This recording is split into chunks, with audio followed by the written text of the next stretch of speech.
Hey, I'm back on the interwebs due to a brief power outage, and joining me, sort of, there, let's adjust, is, holy crap, that was weird! The moment Jason Burmis and I start talking about the Pentagon cybersecurity program, or cyborg program, the power blinks out in the state, or in the town. This is freaking nuts. It's been a wild day. And it's still early.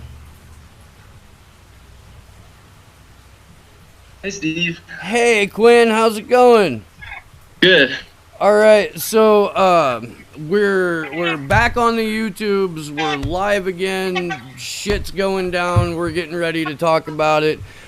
Joining me right now from Canada is our one of our most, I don't know, I'm going to say like out in everybody's face about it, vocal supporters and activists for Julian Assange, involved in the Unity for J, involved, I believe, in One versus Five Eyes, and certainly supportive of us on the Free Assange Vigil. We're looking forward to having him on sometime soon. Ladies and gentlemen, Quinn Petersen, how's it going, brother? Decent, dude. All right. Good to finally meet you. Yeah, no shit, it's been a minute. I have always appreciated your contributions to the chat. I've appreciated the questions that you have during Free Assange. You send me a lot of information that I occasionally have enough time to dive into. I'm stoked you're here, man. I am. And you're here to kind of give us a background history on Canadian government, Canadian politics, and how, as our friends to the north, we're really a lot more alike than we realize. Totally, yeah. Yeah. So I guess I'll just like start with like the like a history of Canada from like the start, I guess. And like so France like landed in like Quebec area and founded Quebec, and that was like the first part of Canada. And like England had already like settled like America, East Coast kind of thing. And then like the England started like settling in northern Canada, northeastern Canada, and then they started like having like, it was called the Indian Wars or whatever, or the Beaver Wars, over like the trade at the time was over like beaver pelts, and that was like Canada's biggest industry. And yeah, so they were like had like a long war before like America was really like a country. It was like colonies at that point. And then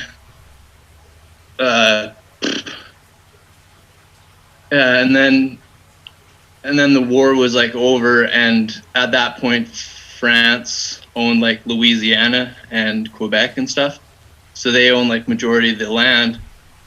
And then England ended up like winning the war, and then France gave Louisiana to Spain, and then American history kind of like boiled up from there. And then they got control of Louisiana through like the Louisiana Purchase and all that sort of stuff. The amount of land that the U.S. got in the Louisiana Purchase, and I'm just off the top of my head, just remembering from various classrooms in school, but we got in that deal pretty much the entire Plains states, and from Louisiana, not including Texas, but certainly that far westward and northward, all the way up to Quebec and stuff. Yeah, all the way up into I think it was even parts of Canada at that time. Yeah, totally. North of Detroit. It was like Quebec and pretty much all the French parts of Canada now. And then yeah, like the whole East Coast and the southern part of the States. And it was all like native land. That was all like, it was all disputed and like fought over at the time, but like the French and the English and stuff, they all just like claimed territory to it. And yeah, and then like all this, the French Empire was like falling after that war, and then they like gifted Louisiana to Spain, and then Spain ended up like their empire started crumbling, so then they sold it to the States. And then after that, then like the US started growing in like the colonies started growing, and then we started like battling because at that point the UK was like in control of like all of Canada, and French just had like Quebec and a couple little like small territories. And yeah, so then like US and Canada were like battling, and it was pretty much just like the 7 Years' War. Or sorry, that was between the French and the English. Yeah, like your guys' independence war and stuff. It was all those wars that kind of like defined the border of Canada and the States, and that was like, at that point it was two empires like battling or whatever while your empire was growing. And then once the USA became like more powerful, then that hard border got drawn, and more like military alliances and stuff started like becoming established. And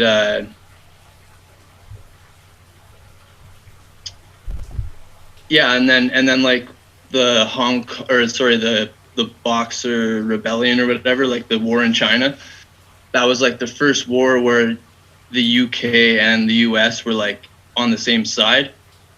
And then they like had all the opium wars, and at that point Canada was getting like a railway going across Canada, and that was like a huge part of like building Canada.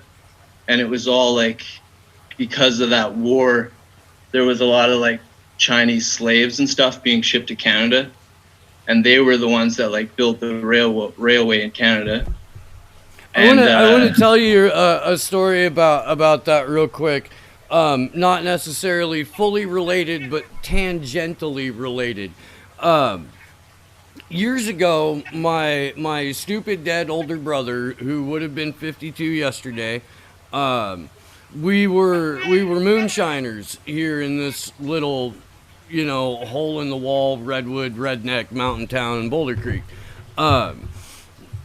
And one of the things that we discovered through this moonshining process was that people will give you stuff to put into your booze, like all kinds of stuff. Not just, here's some toasted oak chips. It might bring out a little bit different flavor. You'll enjoy it, which we did. We toasted oak with a little crushed up vanilla bean. It was fucking fantastic.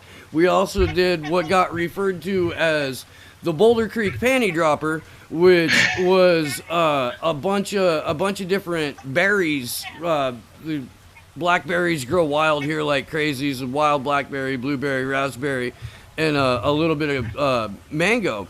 But then we also did a weed shine, which we named Don't Make Any Fucking Plans. You'd take like an airline shooter, about a half ounce of trim per quart jar of shine, and you shouldn't make any fucking plans. But one year, a buddy of mine whose father-in-law whacked out Vietnam vet and has opium poppies growing in his fucking side yard. So they would come along and they would strafe the poppies, and they would collect the poppy scum and put it in jars. We put this poppy scum into a jar of moonshine, let it sit for a while, took a couple of sips off of it, and everything started to get this nice purple glow. And all of my pain in my legs and my hips and my back and shit disappeared instantly. And my first thought was, fuck, this must be how they built the railroads. Yeah, that's how you got over a long day at the railroads. Yeah, no doubt. Yeah, it's interesting because like we teamed up with America in that war, took over China with like Russia and other countries, like so many countries that we were not like enemies with, or are enemies with now. And we had like crazy opium problems in Canada at that point, and it wasn't necessarily because of the Chinese. It was like a drug war going on the same way it is now, where it was like, like Mexico's bringing in drugs that like are controlled by like America, or like Afghanistan opium and stuff. Like the same kind of thing was going on in China, where they were like trading with Canada, and then we were building this railroad with their labor. And we have like a lot of like Chinatowns in Canada. I don't know if it's the same in the States, but we have these like archways that like are in all the Chinatowns, and it's like was like a sign of peace between Canada and China, and showing that they had relations. And then all of a sudden these like opium wars started happening, and Canada just like pretty much did what like the States did with marijuana with the Mexicans and stuff, like blaming it everything on like the Mexicans. Everything was like the Chinese people's fault and stuff. And then they made like laws to make Chinese so that they couldn't become doctors or lawyers and stuff. And then that bill was like still in government until like the 80s. So like we have like a crazy history with like suppressing Chinese people or whatever. Anyway, so that war ends, and then the UK, which was like, we were the UK at that point. Like we were called Canada, but we were still a dominion. No, sorry, I forget the term that they call it. We were part of the monarchy still or whatever.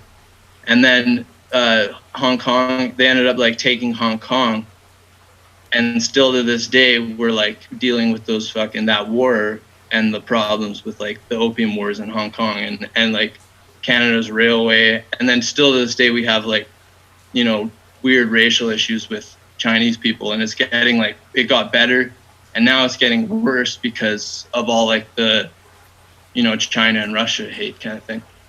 Which is, when Nixon normalized relations with when Nixon, I guess engaged in trade relations with China in the early 70s, it was seen as one of the like boldest foreign policy moves at the time, to not just flatly hate on China, to not just take opium from China or labor from China and then exploit them like we did here traditionally all up and down the West Coast. And as you mentioned earlier, the railroads as well.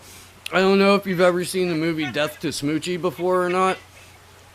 Yeah, Robin Williams. Yeah, Robin Williams and Ed Norton, and there's a part where Danny DeVito gives Ed Norton a gun. They're at a restaurant or a bar or something like that, and he goes, "I can't take a gun.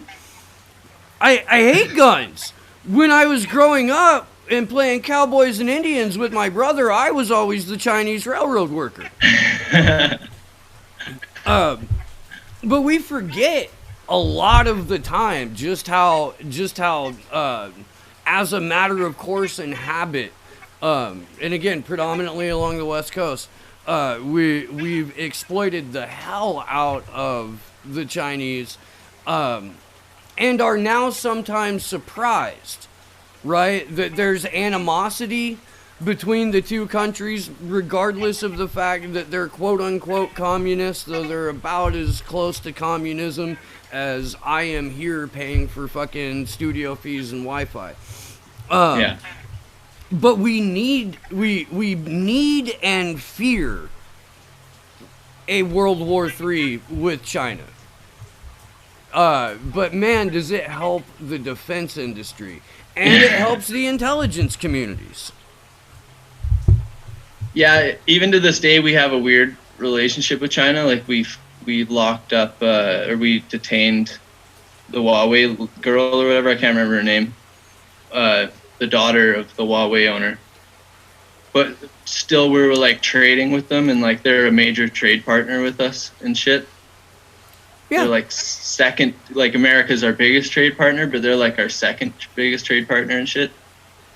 Yeah, we every stick of lumber I see at work is Canadian made, which now the dimensions are all in metric, which screws up 99% of the carpenters out there, and your boards aren't as thick as they were. If you get Canadian subfloor, it's thinner than Yeah, fucking yeah. weird, dude. Like, it's really weird. I think that the whole standard versus metric thing is just man, Well, it's dumb. it's like a cash grab, or I don't even understand it. It's like part of nationalism, or like for money. I want to know Pain in the how. ass. I want to know how you got involved with Unity for Jay, and I want to know what some of the main problems facing Canadians are in terms of surveillance and in terms of how the Five Eyes operate there. Word, yeah. So I think like it's hard to like even trying to figure out like first time I watched your show, like I can't even remember how I found it, but I'm pretty sure like I've got into like a watching Lee Camp's show, and I seen Susie Dawson on there, and she was doing Decipher You, and then I started watching that from that, I believe, and yeah, and then Susie started Unity for Jay after that, and pretty much a lot of people in the comment thread were like, you know, got into that kind of thing. And then same thing with One versus Five Eyes kind of thing.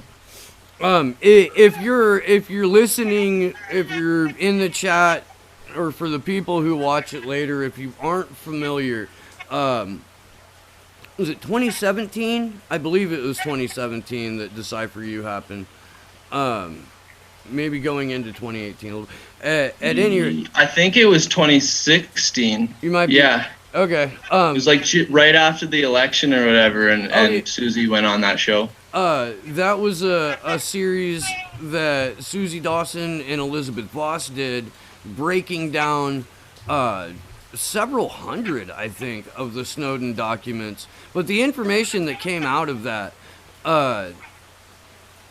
is just it's so necessary, and it's fucking frightening, and it also dovetails back into what I was trying to talk to with Jason about the cyborg soldiers. And I mean, it's just the way that global intelligence operates, and the way that they have all of their fingers in all of the pies that involve control of information, how humans receive it, how their governments vote, how their media operates. That's an incredible series that more people should go back to and revisit. And I'll include One versus Five Eyes in that too, since they just wrapped their first season. Yeah, so like Canada's role with Five Eyes and like the intelligence agency, like I was saying with like the China war, or the Boxer Rebellion or whatever, that war was the first time Canada or the UK and the US kind of like teamed up. And that was before World War I. And then World War I was the same kind of thing, like the US and the UK really teamed up. And it was like their empires were trying to stop the other empires from taking over or whatever. And then right after World War I, NATO was created, I think. Scratch that. Anyways, so the prime minister after World War I was like he got in right after World War I, and his name was Mackenzie King, and he was like kind of like the FDR of Canada. He like, I think it was 4 or 5 terms that he was in office, and he made like the CBC and like a lot of like public programs after the Depression and stuff like that. And he was like a really weird dude. Like super into like seances and like mystical shit. And before World War II, when Hitler got in,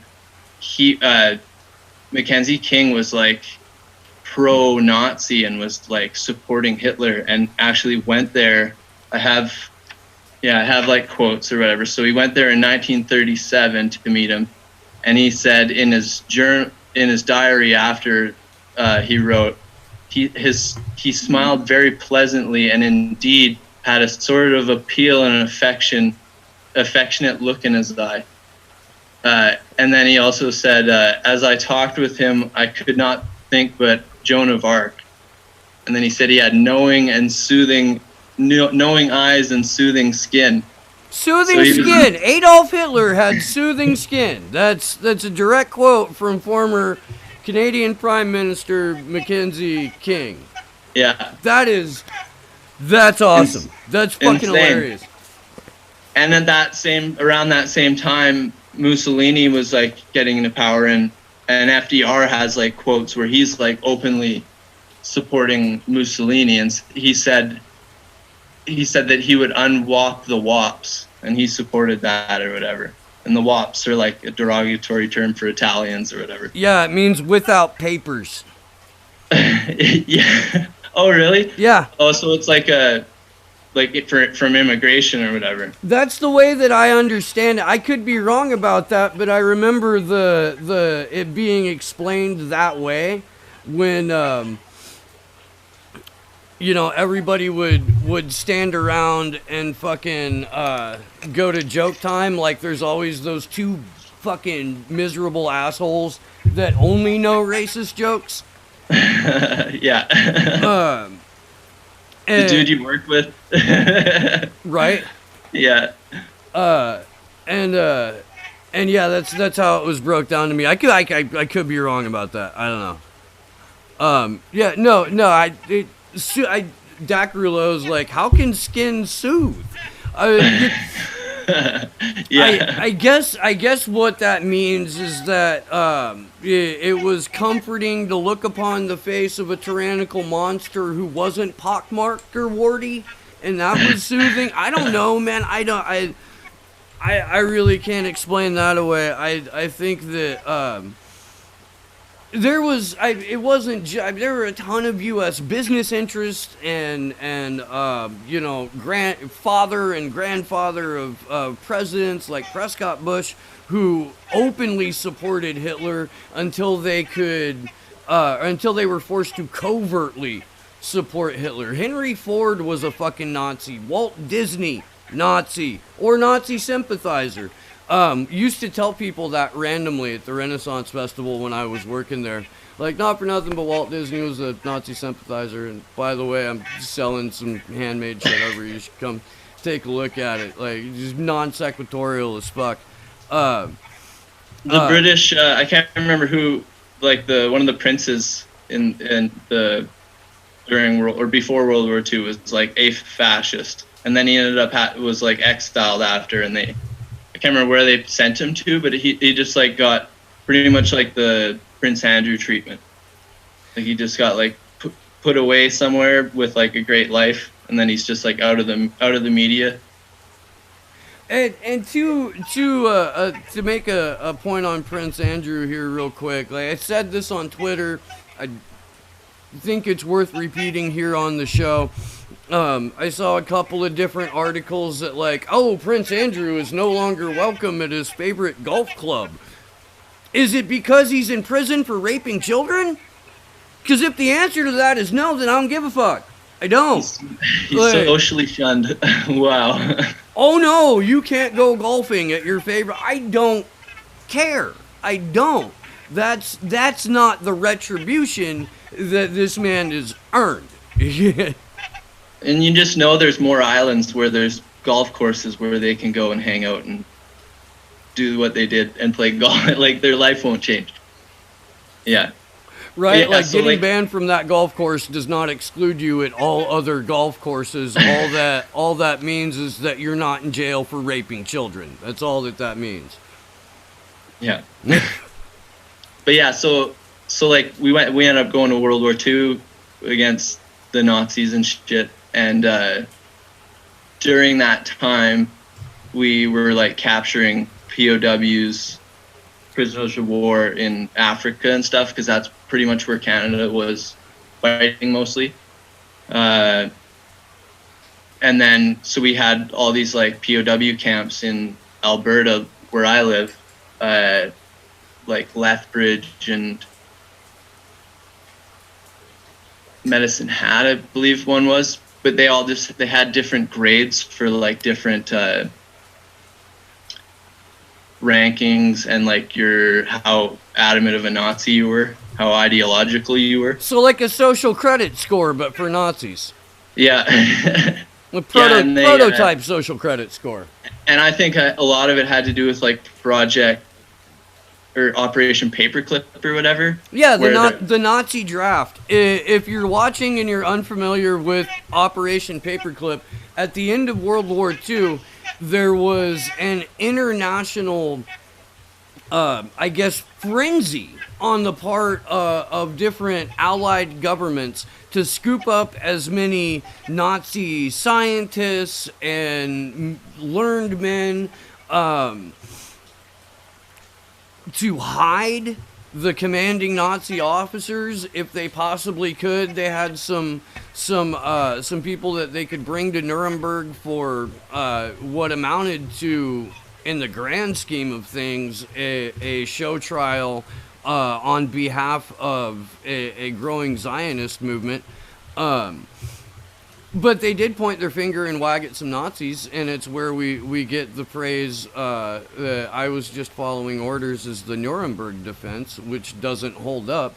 But the Operation Paperclip, there's a couple of different movies on it. There's some great YouTube videos on it. It resulted in the United States getting a man named Werner von Braun, among other people. And Werner von Braun was a Nazi scientist. He helped us create NASA, for fuck's sake. Like, we not only owe the transition of the OSS to the CIA to Operation Paperclip, but we also owe our space program to Operation Paperclip, because, you know, white supremacy guides the course of American history. Yeah, full stop. Yeah. And then the crazy thing is, while we were like, had these POW camps, we really were like pushing the Geneva Code Convention or whatever, and saying we like treat our prisoners like really good. And we did treat like the Germans really good. Like, if you were good, they would like, you were in the middle of nowhere in the prairie, so they would let you like, you know, go for hikes and shit on your own, and like let you have somewhat of a life. And then afterwards they ended up like integrating them into Canadian society, which is good, because like a lot of them were just like people like average people or whatever that were wrapped up in it. But the weird shit is that we had the Japanese internment camps too, and they were like brutal as fuck. Yeah, and at the same time, Canada is still in a soft genocide with their own indigenous population. The U.S. still in a soft genocide with our indigenous population, yet both nations are saying we're fighting for the freedom of this particular group of people, or see how humanely we're treating these particular prisoners of war, and don't ever look at the rape, pillage, and destruction of our own brown people, because we can't talk about that. Yeah, and it also says like what they believe that the Germans were like a value and smart and shit, and then anybody that was brown was like, you know, just unworthy. Like, why would you even learn anything from them, kind of thing. It's just like the craziest ideology. Yeah, and then also we were like denying Jewish migrants from Europe in Canada as well. So it was like all this like crazy shit. And like Trudeau, that was like one of the first things. He went on like a crazy apology tour, and has just been like apologizing all these like crazy things in history. But then at the same time, he's been doing like, you know, pathetic shit too, like the Keystone Pipeline, or like there's like lead poisoning everywhere. And he's like, well, I'll fix it. That's the first thing I'll fix. And he just like pulled the straight Obama on us. Well, okay, so I got a couple of questions about Justin Trudeau. One being, is he really Fidel Castro's illegitimate son? And then the second one, it really has a lot to do with leaded water, because this is something I didn't know, and you had mentioned it to me at one point. But leaded water is as pervasive a problem in Canada as it is in the U.S., right? Yeah. Like, how it's have we not mostly fucking figured that out yet? Yeah, during 2016 or 2015, like Flint, because Bernie was running and stuff, Flint was like getting a lot of coverage and stuff. And I was like, oh man, I want to go around Canada and test the water and just like, make a documentary on that. And then everyone's like, you're stupid, man. Like, we have like the best water in the world and all this stuff. And I knew that native reservations in certain places had poisoned water and stuff. But then there was like this report came out the other day not the other day, like a couple months ago, that I believe it was Enbridge was the company, but they have like a lot of land in Alberta, and they were like cheating their water, or not even cheating, just weren't releasing their water data. And then it ended up like getting found out, and my city and like parts around Alberta have like worse lead levels than like Flint, but we don't have like the rotting pipes, I guess, where it's like brown water coming out, like native reservations and stuff. Like, I've seen videos of that, but yeah, it's just like just crystal clear water full of lead. You don't even know it. And then, and that was what Trudeau also campaigned on, that in 2015 a lot, on like fixing our infrastructure and stuff like that. And then he pretty much only like stuck to his like legalizing weed was like the main thing, and that soothed a lot of people, and they just like, a lot of people don't really care about politics. That was their like main issue. I have long thought that if it looks like Trump is getting ready to lose in 2020, he will almost instantly legalize cannabis for recreational use throughout the United States. And that would certainly help his chances. Now, that would only work if his opponent, if his general election opponent isn't also running on that platform, like, hey, I'm going to do that as soon as you let me in the door, and I'm not a walking three-dimensional hate crime. Like, if that case could be made, sure. But Trudeau seems like as bad as Macron, but everybody gives him a pass, at least down here. Like, well, not everybody up here, but the media is just like loves the dude. Like, his dad too. It was called like Trudeau mania back in the day, and I swear to God, it was like they looked at American politics and were like, all right, JFK, like that's what we got to get. And then they like tried to make a JFK, and he wasn't even like an attractive dude or anything, but like girls would just like there's pictures of them like grabbing him and like trying to kiss him, and he's just this old like hideous old Frenchman. It's freaking crazy. And it's weird too, like his dad was like during like the Nixon administration, and he he made relations with China as well and stuff, and he made relations with Cuba at the time, which was like really controversial because it was like, after the Cuban Missile Crisis and shit, the Cold War was like going on, and then like all these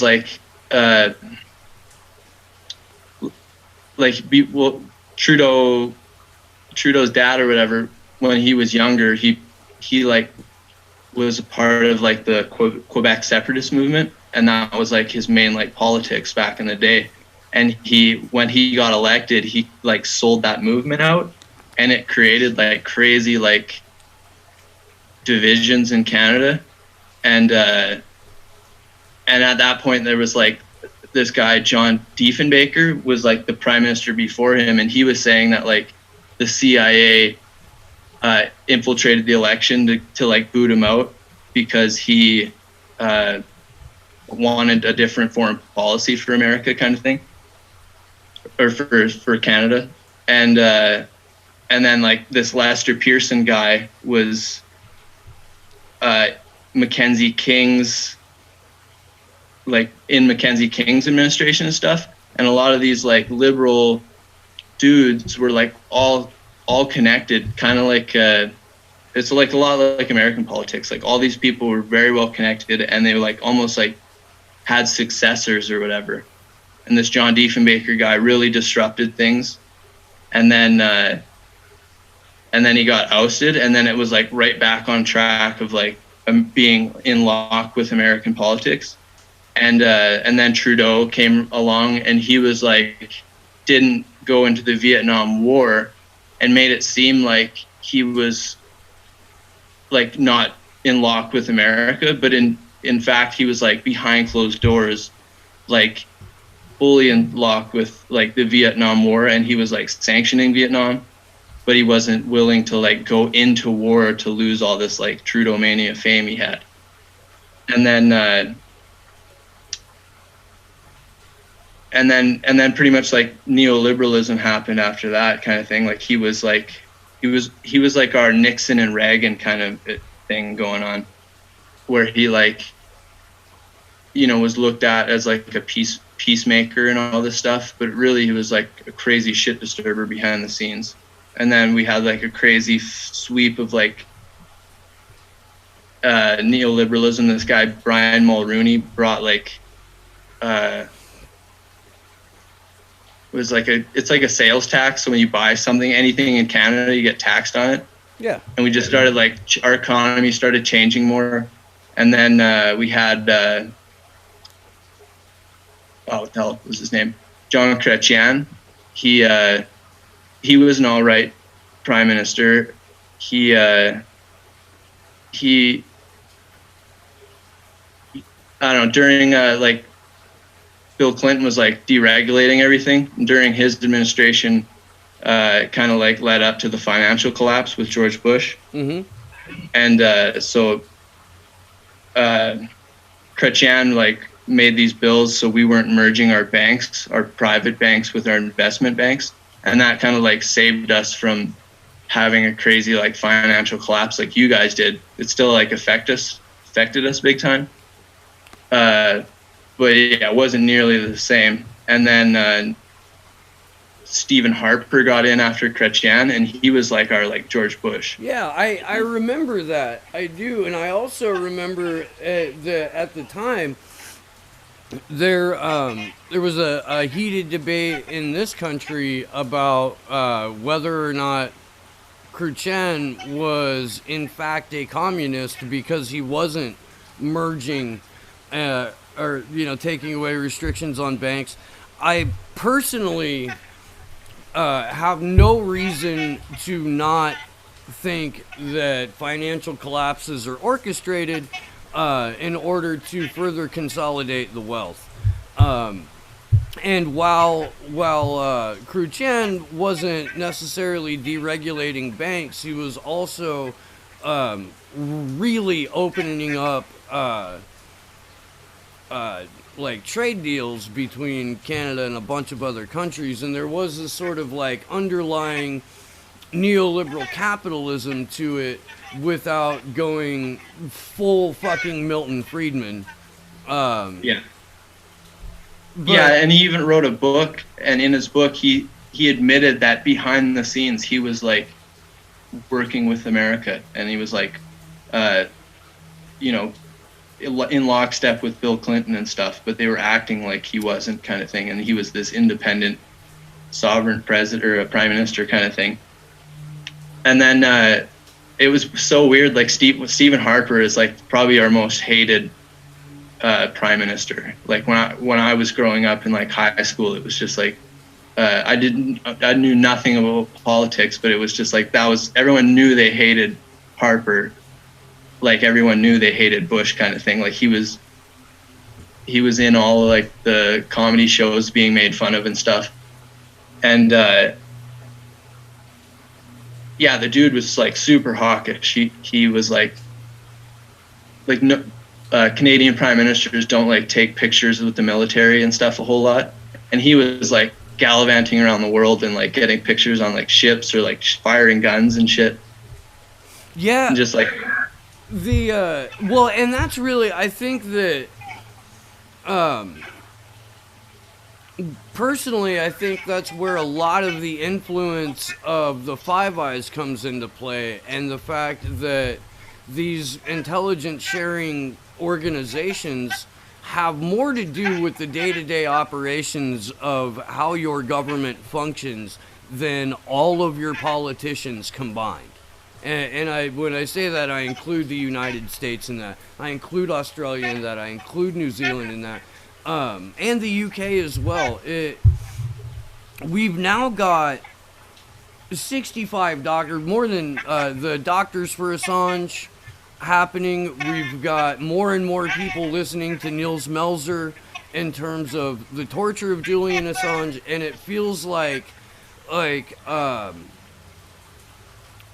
we're on the precipice of a real international movement to get this man the hell out of Belmarsh prison and avoid extradition to the U.S. And that, to me, says we're going to see a lot of misinformation, disinformation, and outright smears against Julian Assange coming from intelligence-friendly media, coming from intelligence-friendly politicians. And it's all to continue this permanent war on terror that Harper engaged in so readily, that Bush engaged in so readily, that Tony Blair became, Margaret Thatcher without the dress. Like, it galvanized this real hard push into global fascism. Did I lose you there? Yeah. Lying. Yeah, I totally agree. Like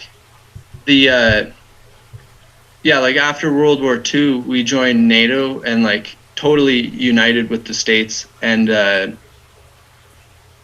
like we still are under we're like a constitutional monarchy or something. No, a Commonwealth nation. Yeah, a dominion, a monarchy, or sorry, I can't even remember the name of it. A dominion, and we're like completely in lockstep with the UK on like almost every issue, but almost more so with like the States, and like we've had like CIA in Canada with like that MK Ultra program, and it blew up into like court cases after the church committee hearings, and everything was found out, and the Canadian government like just denied it, and they said we had no idea that the CIA was in Canada, kind of thing.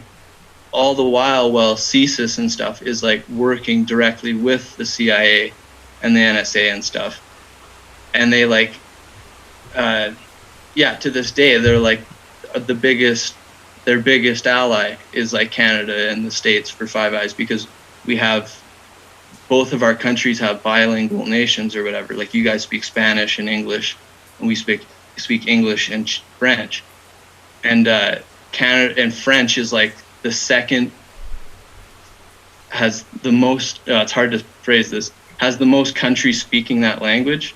That's number 2, and number 1's England. So it's like they're covering the most.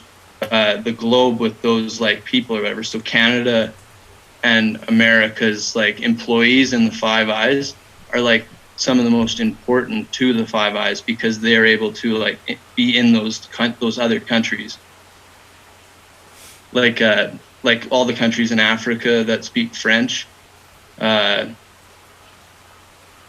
all the English speaking nations or all the Spanish speaking nations around the world in Latin America or in Africa and stuff. Yeah, we certainly have a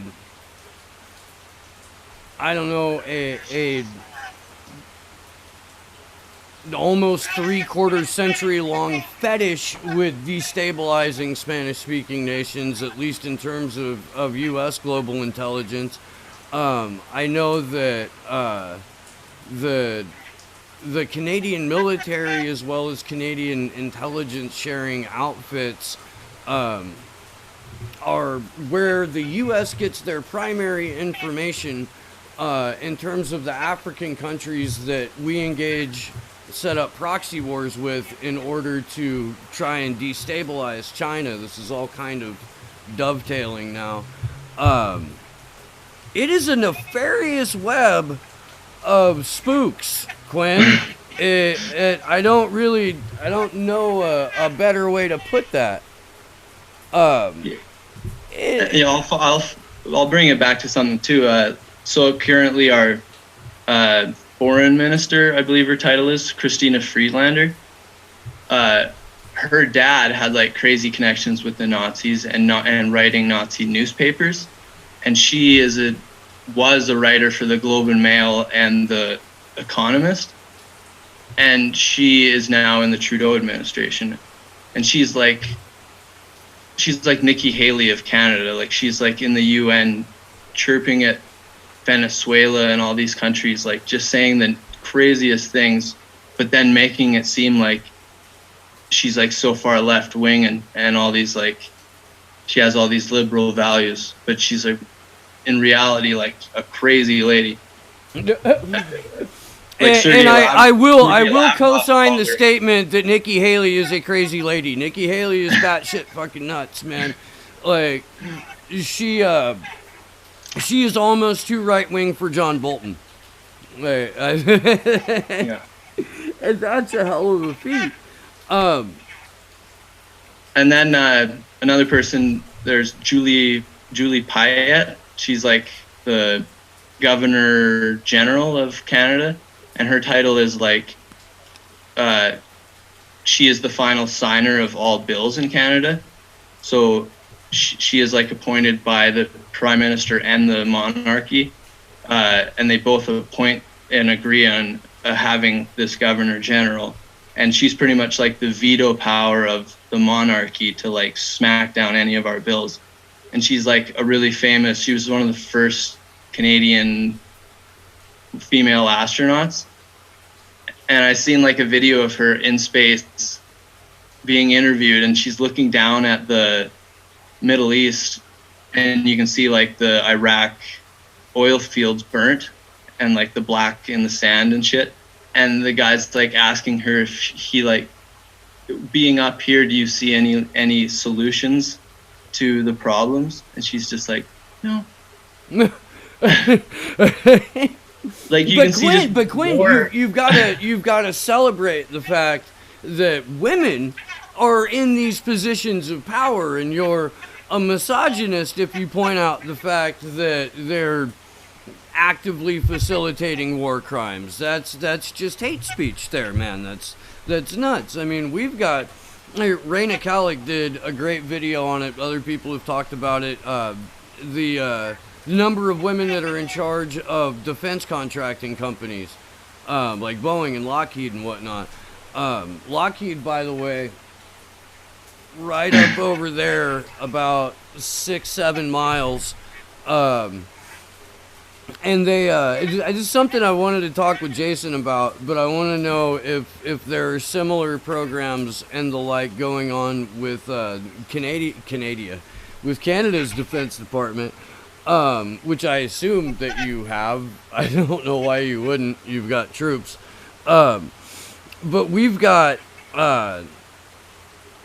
in military magazines here over the last couple of years, bragging about their capabilities of field testing direct energy weapons.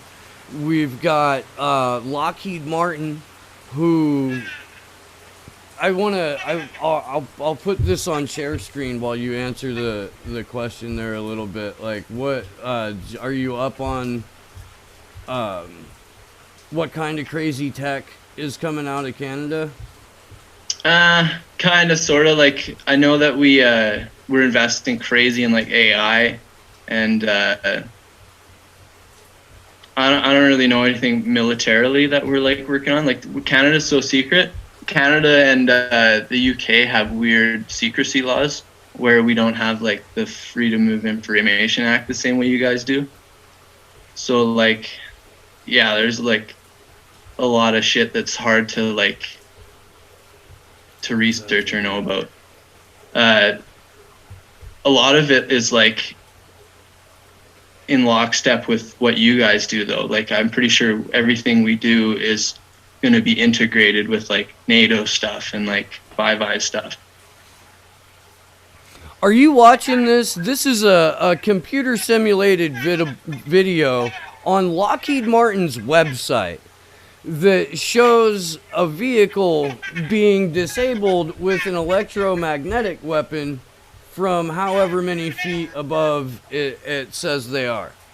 And I think it does here in a second. 1.64 miles above the vehicle disabled. This is on Lockheed Martin's website, by the way. And just like fries the electronics or something? Yeah. Laser weapons provide the advantages of speed, flexibility, precision, and lower cost per engagement that are only possible with lasers. Directed energy operates as a force multiplier, enabling the warfighter to counter a growing range of emerging threats. They don't, invisible detection, surprise engagement, they don't tell you what these growing threats are. There isn't any threats. That's like the worst part of it all. If you really pay attention, it's like no, other than the ones that are angry at us because we fuck around so much, nobody's threatening North America. Nobody's strong enough to like come over in a ship and fucking invade us or anything. Are you seeing this?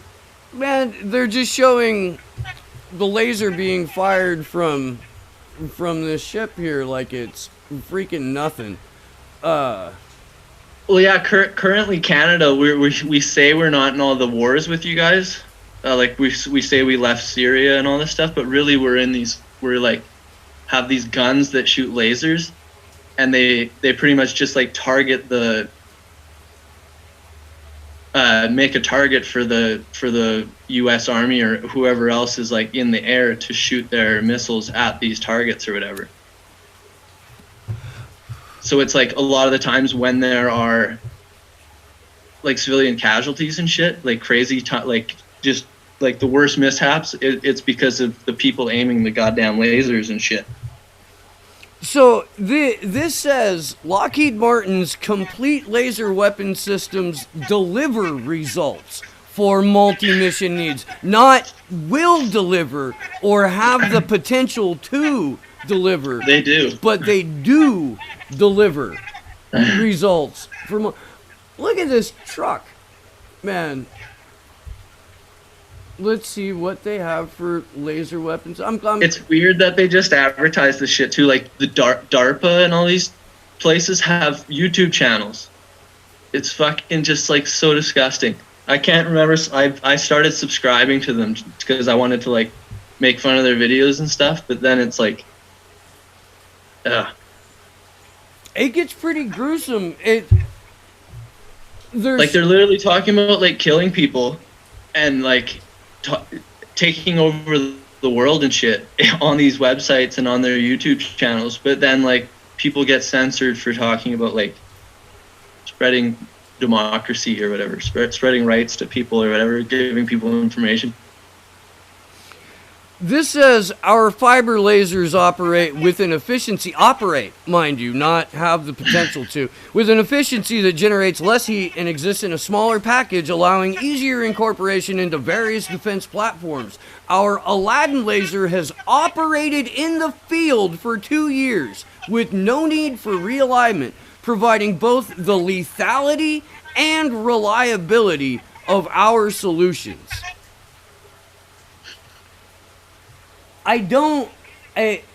People look at me like I've got fucking 4 heads growing out of me that are all wrapped in various personalized and bedazzled tinfoil when I tell them that these things are real, they exist, and they're in use.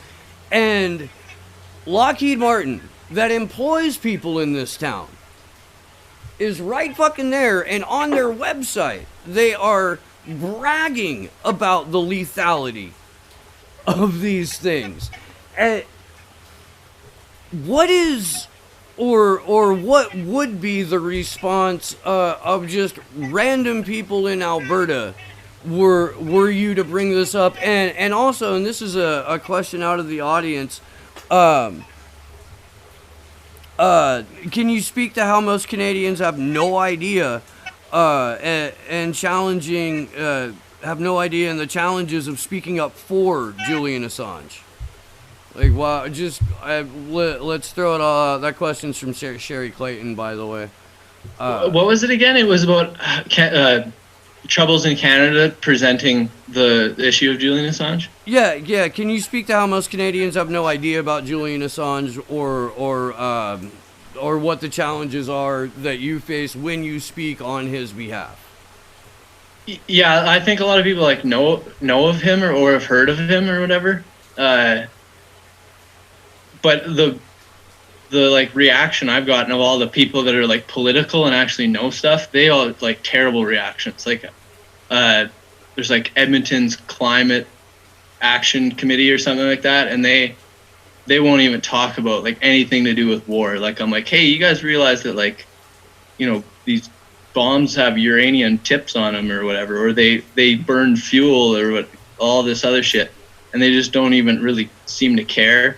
And then the people that are anti-war, like the Marxist Leninists and stuff in Edmonton, they're like so anti-war and like on all the same issues that I'm on. But then like I propose to like we should like rally for Julian Assange and stuff, and like I just get like the most terrible reactions. Like the leader or whatever her name, whatever her title would be, of the eco war in Edmonton. Okay. Was saying that like that Julian was like biting the hand that feeds him with Lenin Moreno and all this shit. And that was like some of the last times I talked to them. So I kind of just like cut ties with a lot of those people because I got sick of like, you know, trying to like bring in this issue that was connected to all these other issues. Like we'd be protesting like Saudi Arabia, and I'd print out like, you know, Carlos Latuf cartoons with like a WikiLeaks article kind of thing about Saudi Arabia, and people would just like they didn't want to have anything to do with it. So then I'd just been like working solo and like printing shit out and doing like trying to find creative ways to like do activism and stuff. And then politicians, like the only political party that has gotten back to me in any of my emails, like I was emailing like for a year straight, and the only people that got back to me was like the Communist Party in Canada. And they didn't have connections with the Marxist Leninists that I was hanging out with in Edmonton, but they were like really good, and they like were like, you know, we'll help plan protests and stuff, just like give us information and all this stuff. And then everybody else, like the Green Party, which is really small party, when they would like reply to my tweets and shit when I was like pro issues that they were talking about that were like pretty fluffy light issues, but then anytime I talk about like Julian Assange, they just would ignore me full stop. And I mean, that's so it's. But and it's crazy though because like we're a Commonwealth nation and so is Australia, and that is totally like we could just be shipped off to the UK, or we could be like shipped to the States at like the Crown's will kind of thing. Like, and it's like that issue infects like all the people in the Commonwealth nations and how they're not actually free and don't actually have a whole lot of say in their like, yeah, in their government or whatever. I mean, it's getting harder and harder for people to deny in 2019 that they're not represented by their government. Now, there are people who make that argument, but for the most part, they are a part of that financial minority that does get benefited from these neoliberal policies. Austerity isn't going to bother them because it doesn't apply to them. Their kids aren't going to go and fight and die in the wars that were manufactured so that a handful of people could become even more obscenely wealthy. Or if they are a part of the system, they're a part of the system doing the work to maintain the corporate fascism that we live in, or the inverted totalitarianism, however you want to describe it. It fucking sucks, and there's way more of us than there are of them, but they control the flow of information. And breaking through that wall or popping that bubble of information that has a hold on so many regular people who are then lied to become motivated to vote against their own best interests, or not protest, or tune out information about Julian Assange, about global intelligence, about fucking cyborg soldiers. That's the real challenge that's presented to everyone: activist, independent journalist, documentary filmmaker, what have you. What has worked for you when you've been able to successfully do that?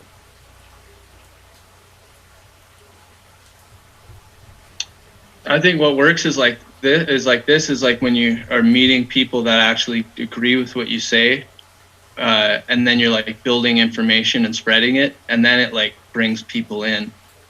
Cause like, yeah, I don't know, like you asked earlier, what are people's thoughts about like all that, like the intervention and stuff.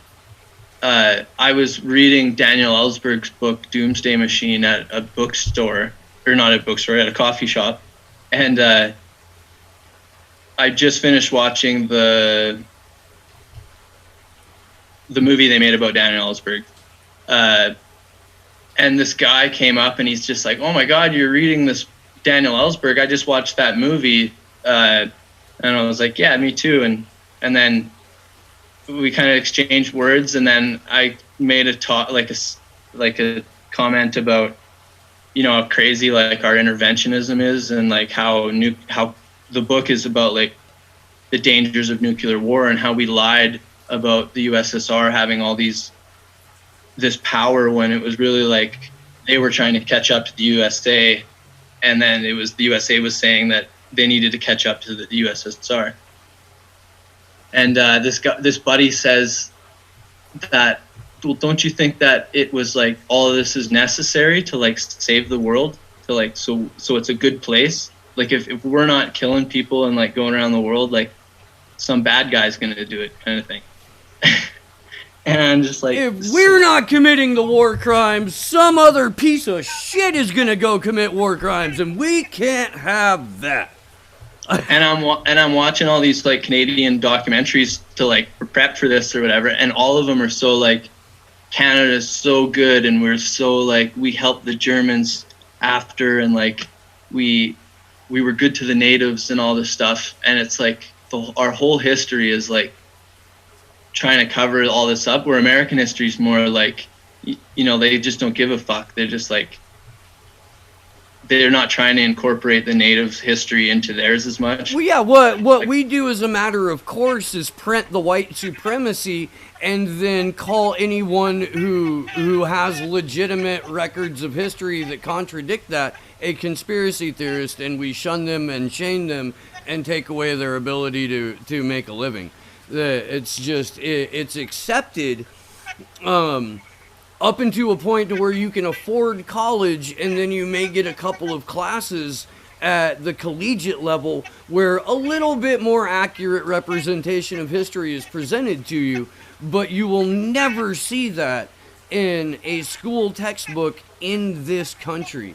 And it is for as much of a debate as education can be in this country, it's always centered around privatized versus public education. At no point does factual American history figure it into the conversation. If we talk about curriculum, it's always based on like math and English and maybe some science. Enough science to get you to be able to run the machine when you become a hardworking cog in this capitalist system. Yeah, that's a lot like ours. Is like we covered we cover history, like we pretend to do it well, where we're like paying homage to natives and stuff, but then we're just missing like some like crazy parts of history. And then even to this day, like Trudeau pretends to be pro-native and is like bringing native people into his administration and stuff, but then there's this like I think it's like Unistone or something. It's this camp in northern BC, and they like don't want the Trans Mountain Pipeline going through, and they have been fighting this for like since Stephen Harper's administration. And there's like they document it all, and then they have like zero rights. They just get treated like absolute shit. They have all of these treaties, like Standing Rock kind of thing, where they have treaties and like paperwork like proving that they have like rights to this land and shit. And then they're like surveyors are just sent to go into their land to like survey to like cut down trees so that they can start building this pipeline or whatever, or assess the situation. And Trudeau just like, it's like nobody knows about these people, and they have like, it's like Standing Rock, like they have their own camp. They're building like cabins there. They're like physically preventing them from building. And Trudeau, I think it was last year, went in with like the military and was like beating the shit out of these people and like forcing them to get out of the road and stuff. And it's interesting too, his dad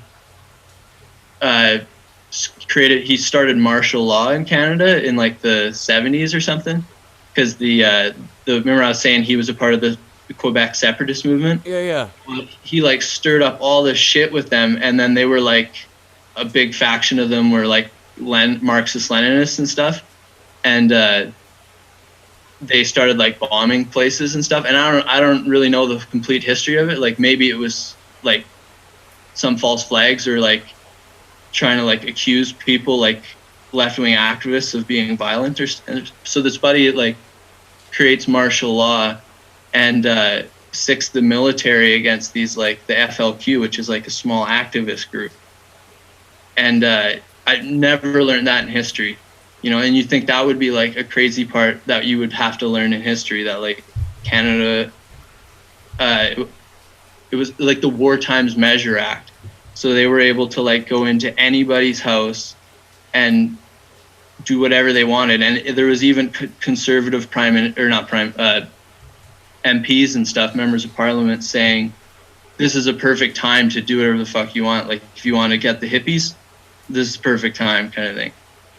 So they used that as like just to like sweep across all of Canada and fucking clean house kind of thing. And yeah, like Trudeau got away with it, and a lot of people hate him, but they hate him for the same reasons people hate Obama, like they don't even have a reason to hate him. Like they say they're not racist. They're like, I'm trying to think of American cliches that people say about Obama. I read something, my buddy George, well, I can't remember who he was quoting, but he was like, the incredible thing that Barack Obama did to people in this country was you got to the point to where the irrational hatred of him was so pervasive, and just you wanted to like call people out on their bullshit, but you almost ended up defending the guy because the smears were so ridiculous. The Republicans couldn't criticize him because he wasn't deporting people at a record pace, so they called him, Kenyan. Or they couldn't criticize him for not locking up a single banker or CEO and ushering in this gig economy, so he was a secret Muslim. And like there's so many things that you would be like, look man, if you would just realize that this is fucking Ronald Reagan with a tan, like maybe we could move somewhere and actually reclaim a very active and to a degree very successful protest movement that started under George H.W. Bush's presidency, where there were people in the street genuinely protesting the foreign policy of the U.S., the way that our money was being handled. There were people out of work and angry, and those people became activated, and Obama got in and was like, well,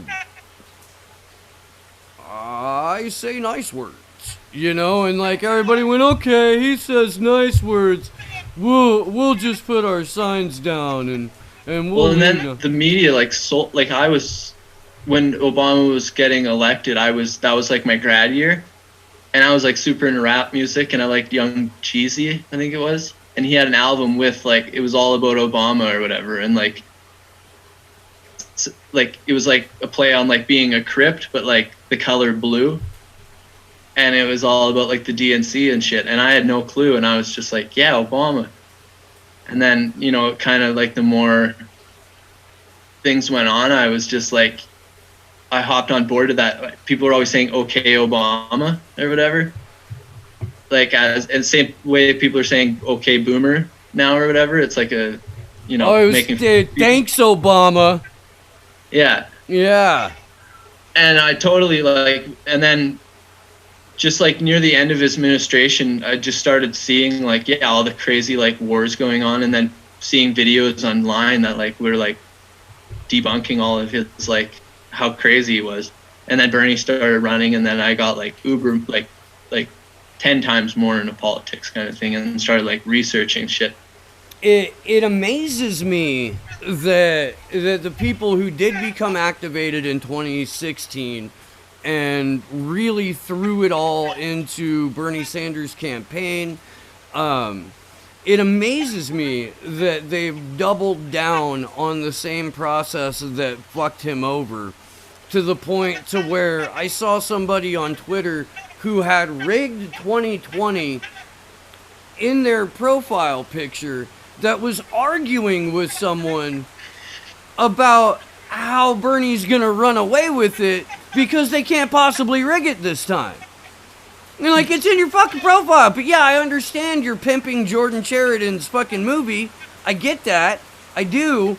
But look, it's in your profile picture that this is being rigged. You can tell every single day that this election is more openly rigged than the 2018 midterms or the 2016 presidential election. And yet, all of this energy that should have been just naturally evolving into what really is a global protest movement now, with the exclusion of the Five Eyes countries. Yeah, that's really weird, actually. Well, I think it's... France is the Five Eyes country, but... Or are they? No, No, they are part they're in the Eight Eyes or whatever. But yeah, but still, like, they're not one of the main lackeys for the USA. No, but Macron was supposed to be. Like, that's who he was. They were calling him the French Obama, and it's like, oh shit, I know what that means, but... And it's all those places are like a perfect example of like what you need to do to get politicians to do something or whatever. Like I always try and tell people, like, that people shit on Nixon all the time, but he was like the best president because he fucking was scared shitless and was forced to pass all these crazy freaking things like the EPA and Clean Water Act and freaking OHS, work safety, like all that sort of shit. Yeah. And it's like the only time you'll ever get political change, unless it's like to lessen the pressure of that's building up in society or whatever. Like, I totally think that's what the legalizing cannabis was. Yeah, absolutely. As poorly written as. You froze up, Steve. You didn't. Am I back? Oh, there you froze up. Oh, we're good. Okay. We're back. As poorly written as Prop 64 was that made cannabis legal for recreational use here in California, as poorly written as that was, and as vocal as a lot of people were within the industry about it, it 100% pacified, too many people who otherwise should have been paying attention to what was going on in the California State House, to asking why the fuck does Alex Padilla still have a job when he's the Secretary of State that is responsible for the destruction of no less than 2 million ballots and certainly upwards of 6 to 7 million. Like, it's just like, okay, we've got legal weed, we're fine. No, the industry's not fine. It's going tits up. The state is making bank because these motherfuckers, they want $60 to $70 for. I don't pay that because I don't believe in retail. But I'm fortunate to live where it's made and have people who I've known for a very long time that wouldn't offend me by charging me retail. Yeah, well, apparently Canada's losing money on theirs because we've put so much money into like their packaging and shit that it's gotten to the point where they're like their margins are going down or whatever. And then the economy's going to shit when everyone thought that it would like boost the economy, but it's just like, people are making money, but it's not like gold rush or anything. If you over-regulate and it's through a central authority, the regular people are going to get screwed. And I do agree with my libertarian friends on this. I agree with my more right-leaning friends on this. Like, there are good regulations, like don't poison the water. And then there are bad regulations, like make sure that these 15 bureaucracies get a kickback before the end-use consumer pays for the product. Like, what they've done with cannabis is turn it into a corporate-only cash crop. And I don't know if it's the same in Alberta, but I don't see why it wouldn't be, because it's such a destructive, short-term, hardcore capitalistic model. Yeah, it's all ran by the Spirit and Liquor Tobacco Board or whatever, and they make it like with liquor you just need a locked door and you're good, but with cannabis you need like I think it's 3 lockable entryways kind of thing, and then like a fenced area for like any like loading bay area. You need like it fenced off so like nobody can, like, it's so crazy. And it's putting a lot of people under because they have to put up all this money for their businesses or whatever, for their shop. That is like either needs to be built or you got to find like some crazy like old bank or something. That's wild. Yeah, it's really crazy. That's wild. I have to get somebody back in here to go through exactly what's happened to them in real time as a legal entity in this era of recreational cannabis and what his business has gone through. The amount of front money that they're asking from regular, everyday people, small business owners, people who maybe have 2 to 3 employees, not, a small business of 5,000 or what you, but I mean real mom and pop shops. Like the money that they had to put out up front just to become legal and then to stay legal and constantly have their stuff tested and then jump through hoops. Now you can't have anything in a package that is more than 10 milligrams in a single piece. Like, are they like just Ziploc bags, or do they have to be in like a locked box? Like ours have to be in like a sealed locked box or whatever kind of thing. Oh no, I mean you like buy a pill container. You can buy an individual cookie that is just sealed. Fucking you gotta tear the thing up and open it. But in terms of how cannabis is sold, it's primarily in jars. They're not locked. But we've definitely we've sacrificed all of the small and most of the medium growers for the quantity that big farms can produce, and genetics and genetically modifying cannabis has become one of the largest single money makers that like an individual business can do. And it fucking kills me every time I hear one of my goddamn hippie friends talking about I am 100% against genetically modified anything as they're simultaneously bragging about their fucking 15-way hybrid strain. Yeah, there's different types of whatever genetically modifying crap. I'm okay with like selective breeding or whatever they call it. But when you're like putting a goat DNA and a plant DNA or whatever kind of thing, like that's where it gets a little weird. It's generating consent for what is, and this kind of goes back to what I was trying to get into with Jason. Generating consent for transhumanism. If you are comfortable genetically modifying plant and animal, and you are pitched a medical necessity basis for modifying human beings, like, because technically if you have a cochlear implant, you're a cyborg, then the next step is that neural link. That next step is enhancing, your eyesight or repairing, maintaining body mass and strength and whatnot. And well, they already have like the entry chips in like people's hands in Canada and Toronto, and I know in the States a lot of places have that now. Or not a lot, but places do have it.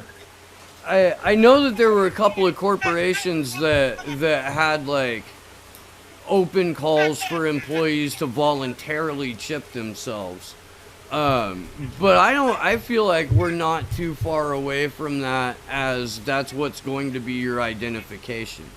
They're already restricting travel. You now get a gold star on your license here in California if you're allowed to travel on an airplane. A gold star. Yeah. I'm not kidding. That's some real shit. And it's crazy while they're doing all, they're like pretty much anything our countries blame other countries for is like what they're doing. They've been doing it. They were pretty much the inventors of it or whatever. Like they're saying Russia hacked our election or whatever. Christopher Freelander, before Trudeau got elected the second time, and I can't remember his name, our defense minister, said that Russia was definitely going to interfere in the Canadian election. And then Trudeau won. I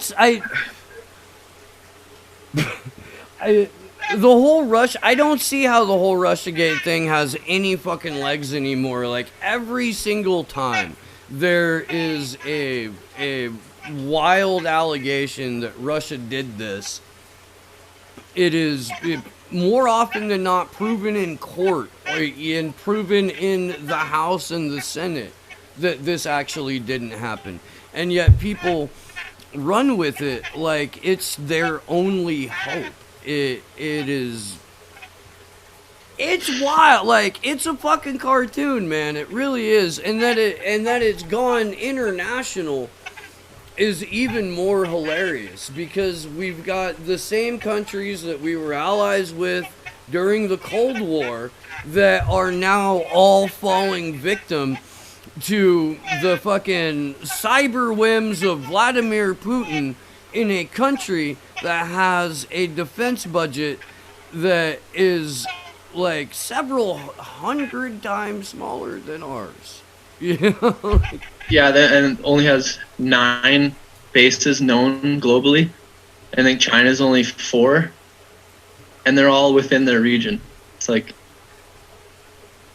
I think Canada has more military bases abroad than Russia does. But yeah. I'm sure they're polite military bases, and I'm sure that they fire polite bullets. And Jesus Christ, man, I am a little bit over time here, so I'm gonna have to bounce. But Quinn, I want to thank you very, very much for coming on the show today. I know it's something that Taylor and Christy, my co-hosts on Action for Assange, were very stoked about. Taylor was threatening to be the creepy guy in the chat. But you got a lot of love from the folks in the chat crew today, and I do thank you very much. Please tell the folks where they could find you, and maybe give an idea of where they can go to learn more about how Canada operates on a political and international level. Word. Yeah, so you can find me at Quinn Petersen 2 on Twitter, and my YouTube channel is Propaganda. And the only person I really look to for Canadian political history and political advice or whatever is John Ralston Saul, and he came up with the term corporate coup d'etat, and he's like, a lot of what Chris Hedges says is like, I'm reading one of John Ralston Saul's books right now, and it's like living in Chris Hedges' head or whatever. Like, it's like you can see where he got all this information from. But yeah, before I go, there was one piece of history that connected Canada and the U.S. and Donald Trump and maybe Jeffrey Epstein. You never know. So there was a town called Bennett, BC, and it's like a ghost town now. And it was right below Alaska and the Yukon during the gold rush. And Trump's grandfather made a family fortune there as a pimp. And his name was Frederick Trump. And in 1898, he owned the Arctic Hotel, which was a brothel. And he moved from Germany to the USA and made his millions fucking over people in all of North America. And now he's the leader of the whole world. I don't know if you know this or not, but there's an like century or so old German kids book about, and it's called The Adventures of Baron von Trump. And it shows relation? Well, it's not supposed to have any connection, but yet the story about little Baron von Trump and the older, like, Daddy Warbucks billionaire fucking father that he has, that is a very influential figure in his life, is kind of fucking weird, man.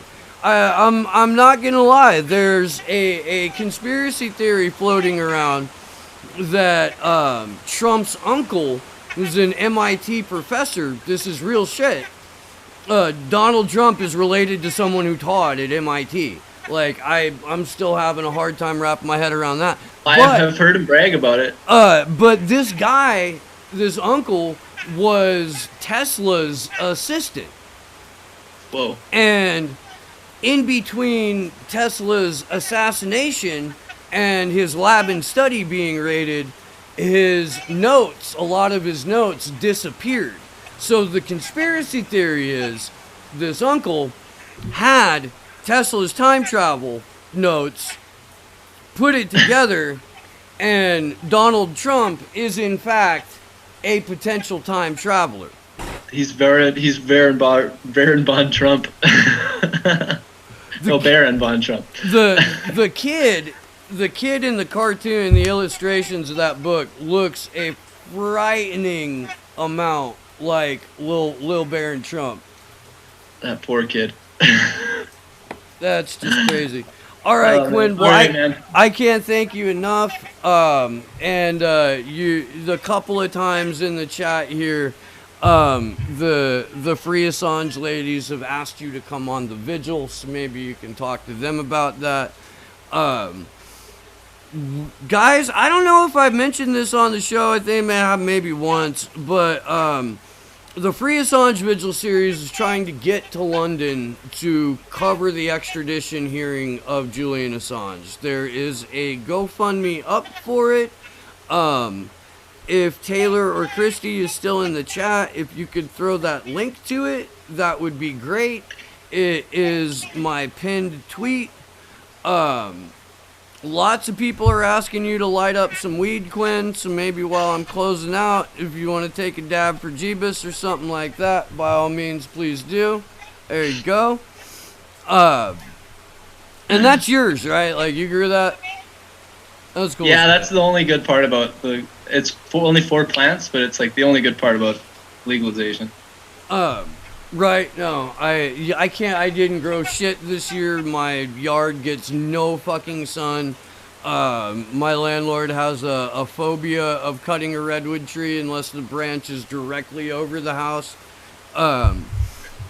And I was just too busy to get up another thing. And too many projects going on at the same. At any rate, I'm probably gonna grow a few next year at my buddy's property because it's perfect for it. But yeah, man, Free Assange, at least Taylor and I are trying to get to London. We know there is not going to be accurate or fair coverage of Julian Assange's extradition hearing. There's going to be more incentive for media outlets that are extensions of intelligence agencies to engage in disinformation and smear campaigns as we approach the extradition hearing. At the same time, more and more people are becoming aware and speaking out on the condition that Julian Assange is in right now. Through years of psychological and physical torture. So yeah, if you have the ability to throw a couple of bucks at that GoFundMe, we would really appreciate any and all help we can get. At the same time, Andrew and Christy are working on organizing events in Washington, D.C., where we hope there will be, and we know it's the end of February and it's going to be shit weather in DC, but that's just how it rolls. We are hoping there will be several actions going on throughout the week of those hearings, and that other people in independent media will get involved. So there's a handful of people in independent media that live in the DC area or don't live too far away, and we would like to be able to get them in on it as well. So hopefully, if you can't, if you are close to DC, please come down and be a part of that. If you are close to London, please help us get there to cover it. We're going to be we're going to be talking more with Gordon Dimmick just sharing information about this campaign with his audience. In the meantime, the potential YouTube apocalypse is December 10th. It is December 1st. It is possible that next week will be the last Sunday show I do on this show, or on YouTube. I'm looking into other platforms, and hopefully I will have an announcement to make about Rockfin in the next couple of weeks. But this has been Slow News Day. I'm Steve Boykinen. Good luck to us all. Peace out.